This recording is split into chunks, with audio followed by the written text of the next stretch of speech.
మనతో మనము రోజు గడుపుతున్నామని చాలా ముఖ్యం. ఏం చేస్తామంటే అన్నిటికీ సమయం ఇస్తాం మనం. ఈరోజు టాపిక్ ఏంది?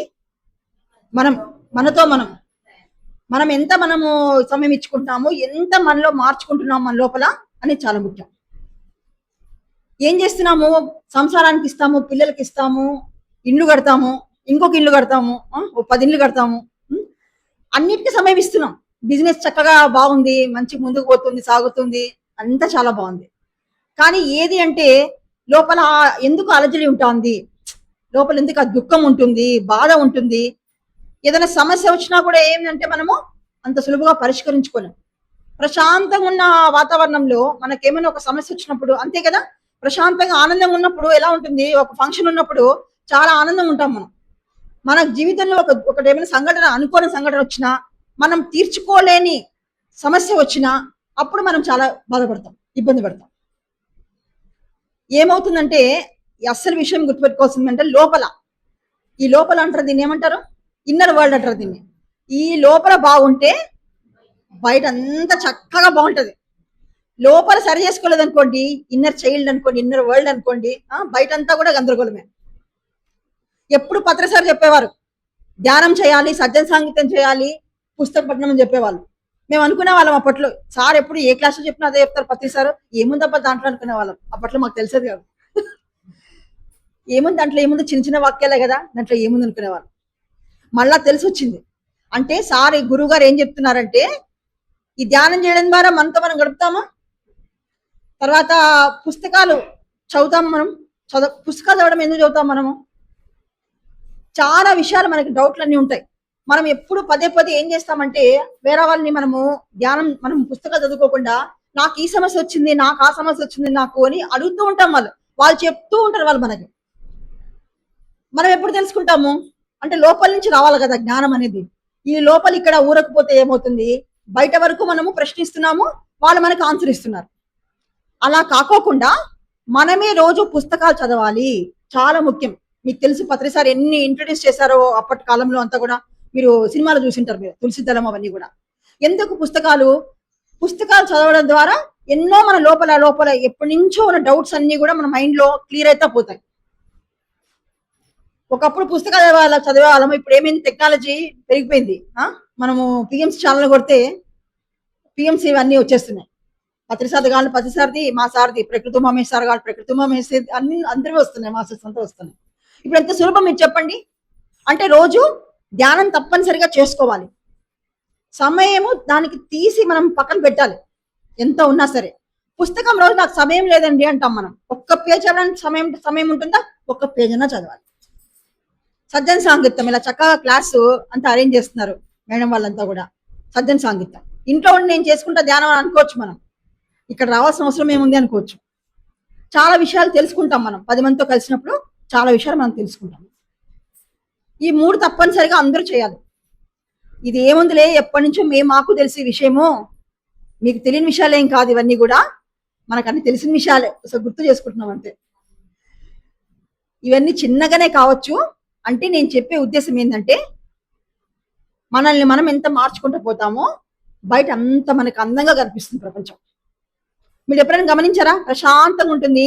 మనం ఎవరినో కలిసినా కూడా చాలా ఆనందంగా అవుతుంటాం. వాళ్ళు మాట్లాడకపోయినా ఏం బాగున్నావా అని వాళ్ళని చేయబట్టుకొని లాగి మళ్ళీ మాట్లాడుతాం మనం. అదే మనకి బాగాలేదనుకోండి, లోపల ప్రతి ఒక్కటి అంత అందమైన దృశ్యం కనిపించినా కూడా చీ అంటాం మనం. ఎవరో వచ్చి మాట్లాడిస్తే కూడా ఏం నీ కథ అంటాం. అయ్యా ఆయనంతో కోపంలో అని చెప్పి వెళ్ళిపోతారు వాళ్ళు.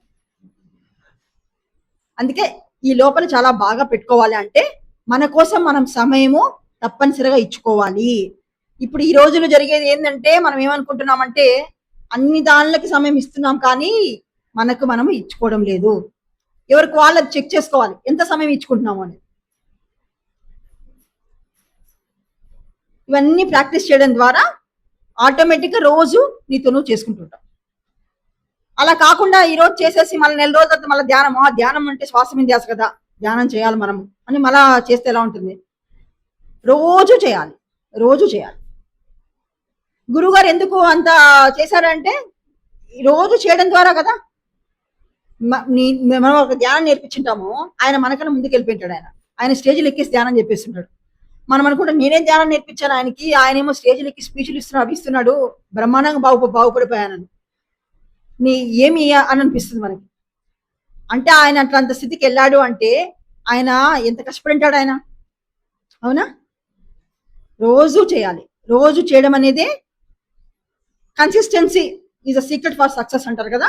కన్సిస్టెన్సీ అంటే రోజు చేస్తేనే ముఖ్యం. ఎవరికి వాళ్ళు ఇది మనం వదిలేసుకోవాలి. ఇప్పుడు గురువు గారు లేరు, మనకు బోర్ కొట్టేస్తుంది జీవితం. ఏందబ్బా రోజు ఒకటే జీవితము, ఒకటే చేస్తున్నాము అని డల్ అయిపోయింటాం, అవునా? హుషారు ఉండదు మనకి జీవితంలో. ప్రతి ఒక్కరూ ఎవరికి వాళ్ళు ఇష్టమైన పని మనం చేసుకుంటూ వెళ్ళాలి.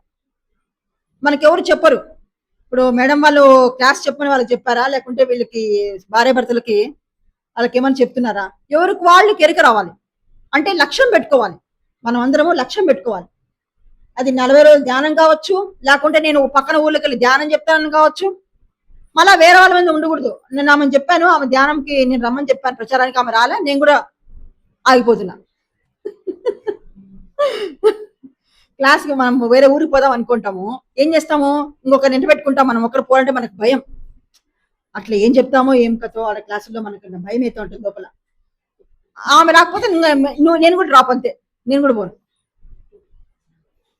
ఇలా కాకోకుండా మన సొంత ప్రయాణం మనం వదిలిపెట్టుకోవాలి. అంటే మనకి ఇష్టమైన పనులు మనం చేయాలి. మనకు ధ్యాన ప్రచారమే ఇష్టం ఉంటుంది, లేకుంటే మనకి ఇంకో రకంగా మనం ఏమైనా ప్రకృతిలో వెళ్ళి స్పెండ్ చేయడం. మా సార్ ఎప్పుడు చెప్తారు, తప్పనిసరిగా చేయాల్సిన పని ఈ పుస్తకాలు, ధ్యానము, సజ్జన సాంగత్యంతో పాటు మనం చేయాల్సింది ప్రకృతిలో గడపడం. ప్రకృతి చాలా, మనం పొద్దున్నే మనకి అన్ని ఉంటాయి కదా, ఇంటి దగ్గర పార్క్ కానీ, ఇంటి పైన వెళ్ళినా కూడా మనకి సూర్యుడు ఉదయిస్తుంటాడు, అన్ని ఉంటాయి మనకి. కాసేపు మనం కాసేపు గడపాలి, ఒక అర్ధగంటన. ఇలాంటి మనకి ఇష్టమైన పని మనం చేసుకుంటూ మన లక్ష్యం వైపు మనం ముందుకు వెళ్తూ ఉండాలి. ఇంకోటి ఏంటంటే ప్రస్తుతం ఏంటంటే అందరూ ఇప్పుడు జరిగే విషయాలు ఏంటంటే, సొసైటీ ఉంటుంది, పనులు చేస్తుంటాం కానీ ఎవరికి మీద కోపాలు వస్తుంటాయి. చక్కగా అందరికీ ధ్యానం అంటే అందరికీ ఇష్టమే, ప్రచారం అంటే అందరికీ ఇష్టమే, కానీ ఏమవుతుంది, లోపల సంఘర్షణ జరుగుతుంటుంది. నేను వచ్చి 30 ఏళ్ళేంది, పెద్ద మాస్టర్ నేను. ఆ లోపల కొడతా ఉంటుంది, గ్రేట్ మాస్టర్ నేను, 30 ఏళ్ళు నువ్వు నాకు వచ్చి చెప్తావా అని. ఈ లోపల సీనియర్ మాస్టర్ అని ఈగో ఉంటుంది అనమాట.